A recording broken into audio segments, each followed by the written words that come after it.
gym up in, actually, ironically enough, West Lafayette. And then we're looking to expand beyond that. But, if it was a regional brand, a regional gym, I wouldn't be disappointed. If it ended up just being 4 gyms around central Indiana, I probably still wouldn't be disappointed, right, as long as I have the meaningful work and meaningful relationships. I think what you have now is crazy incredible. I mean, these 2 facilities are amazing. If anybody's in the Indy area, I would definitely come out and check out Lift Lab. So along with that, you're talking about all the research and your facilities here, and you get a lot of beginners that walk in the door. So I always have the question of how to develop beginners, and we're taking that from the ground floor. Sure. So if you could just go over some basic points, or as in depth as you'd like to, about how to develop a beginner. Sure. So with beginners, I mean, you have to have like a strategy that you believe in. And like, there's all kinds of strategies. Everybody kind of has their own. They all have their own developmental process, and you have to have a path, a clear path. You have to put the athletes on that path and then see them through. So I'm not saying that the path that we have for developing beginners is the best and the ultimate one. It's just something that we believe in, we stick to, and we put people down that path. So for beginner athletes, we look at your Olympic weightlifting outcome, right? So your total as something that is a melding between your technique and your strength, right? So in the beginning, when you're developing weightlifters, one of those things is really easy to develop, and the strength, right? And technique takes a little bit longer time. So for our beginner athletes, we're going to try to get them extremely strong as fast as we can, and in some cases even overbuild that strength. And the reason being is at some point the technique is going to catch up with them, and when they do, they experience like huge, PRs and big lifts and things like that. For Lift Lab, we have the the overwhelming majority of our lifters, 95% would be classified as beginners. And those are people that have, less than a year of training experience. And some people, we get them from scratch, and that's even better. Right. I've talked a lot about having, Paige is our female lifter who's done some really huge numbers. She's trained with us for 4 years. She'd never had another training coach. experience. Yeah, right. Yeah. So she was like as raw as they can get. So she's your project. She's 100%, right? Yeah. And we've picked up some people on the way that we could identify them as having talent, and we've developed them the best that we can. As far as like teaching technical ability, and this is. Obviously I teach for USA Weightlifting, so we teach kind of a whole part whole methodology for USA Weightlifting. Which I think is good. I think it's great. It definitely has its merits. We tend to teach here more from the ground up, right? And that's something I believe in, that most mistakes are magnified over time, right? So error, like it's harder to correct things once you're moving. So you're kind of saying you don't teach it from the hip. Correct. Like the snatch. You don't teach it from the power position. Correct. You teach it from the ground. Exactly. Gotcha. So I'll teach it from the most crucial thing for me is for people to get the bar from the floor to their knee in a proper position. Because if they can't do that, then everything they do above the knee is going to be out of whack. And over time, you're going to be trying to fix that anyway. Is that why I have 1/3 cleans and 1/3 You have 1/3 everything. Right, exactly. So 1/3 for us is floor to the knee, and that's like highly developmental for your technique. And then strength as well, because a lot of people can't hold a solid position, from the floor to their knee because the tension it puts, in your back and your hips, and it's fatiguing and those sort of things. Wow. Okay. So how did you come about developing that system? Do you have mentors to bounce things off of? Do you have people that you go to? For sure. I have I have great people in my life. I have people that aren't Instagram famous. So I can tell you who these people are that you're not going to find. Those are the best people, though. Yeah. So I talked about Jim Lathrop, who's not an Olympic weightlifting guy, and being a huge mentor of mine in Olympic weightlifting. And it wasn't the fact that he was mentoring or guiding on like how to teach somebody to snatch or clean and jerk. That was more about him mentoring and guiding on your passion, right? Or I think something you feel really strongly about. And so how kind of the changing point for he and I was talking to him about like the next steps in my career, and we were having like an in-length discussion about how we were setting up our football players to clean, right? And we were doing a little comparison between an offensive lineman who at the time, this guy I was using who's like 6'8", still playing in the NFL, and one of our DBs who's like 5'10", also still playing in the NFL, and the differences between the two body types and how that affects how they should set up, right? And he was like, look, you obviously are really into this. You need to start pursuing that path. Here's some people that can help you. And he started like pointing out these directions and things like that. Prior to going to Purdue, so before I was telling you about cramming for the GRE and cramming for the CSCS, I had taken my USAW level 1 with a guy named Mark Canella, and he's out of Columbus, Ohio. He was literally just teaching the course, and he was like, hey, if you ever have any questions, email me. Well, did you send 50,000 emails? Nah, not 50,000, but like I like consistently send him emails, right? And then just like of things that I was seeing and things I was talking, and to be honest, we just ultimately became friends. And Mark, for those of you that do or don't know who he is, he's the guy that puts on the weightlifting championships at the Arnold Classic every year. He, from like 2008 to 2012, coached every World Championships, every Olympics.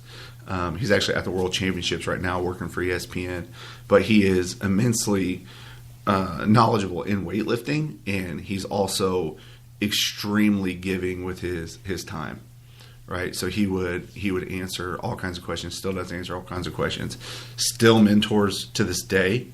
In fact, I texted him or messaged him why he's in Ashpagat. I keep saying it wrong, but and I said, hey, when you get back, I'll let you butcher it. I don't want to try that. Right.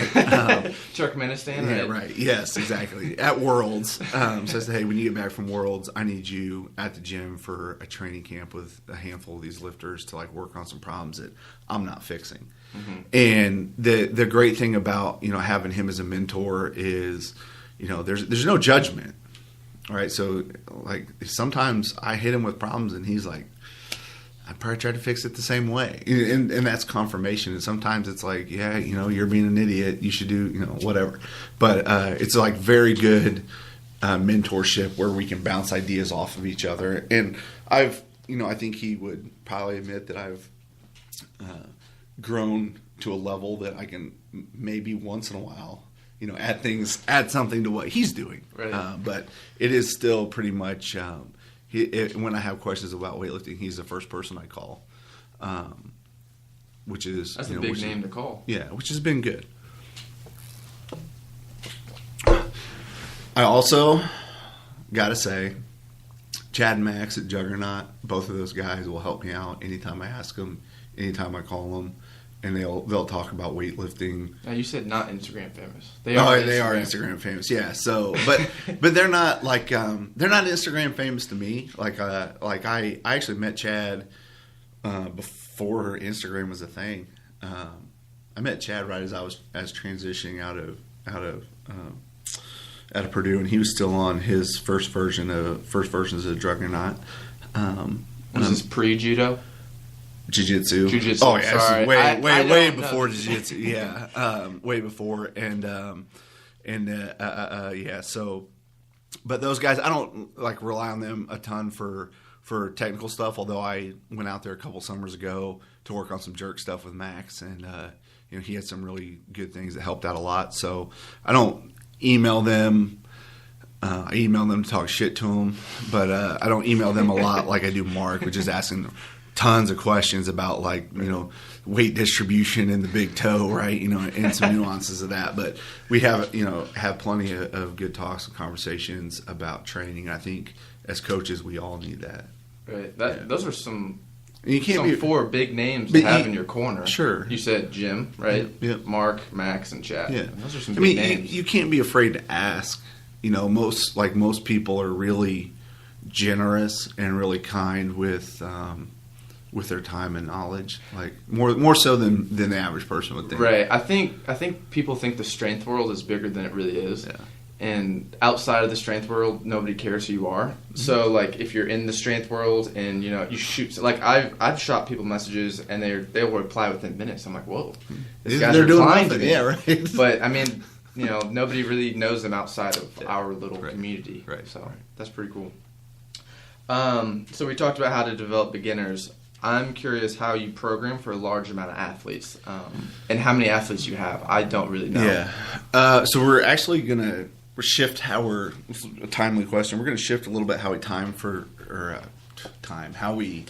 program for the large volume of athletes, because obviously what we had been doing, we've done two things. We've put them on levels, so we kind of assess what level they're at and assign them a program based on their level. Which I think that was my first program, and it sucked. Right? It was like hang fours. Yes. Yeah. Back squat 20s. And then we've done everything where it's all been custom. Uh-huh. And then now we're going to do kind of going back to that levels a little bit, but shifting it. Not it'll be more group by need, right? Mm-hmm. So we'll say, all right, this athlete needs more technical proficiency in the snatch and more leg strength, right? Just as a real broad basic example. Everybody needs that. But and we'll have like buckets of programs that fit to what the athlete needs, and then we can just change the accessory work based on the individual. So it's a mix for us in terms of managing the lifters. We have a lot. We have a lot. What would your estimate be of how many that are active? How USAW active lifters? Ones? I don't know. Maybe 100. I don't know whose membership's active because hell, that's insane. But we have people that renew it. Like lifters that you guys had to program for. I mean, that's a lot of lifters. Yeah. Well, we have more than that, but they're not all being USAW. Gotcha. Members, or some of them are doing the fitness classes and stuff like that. Right, or they they train, and then a week before the competition, like, oh yeah, my membership's expired. They renew it. Mm-hmm. So I'm not 100% sure, but it's a lot.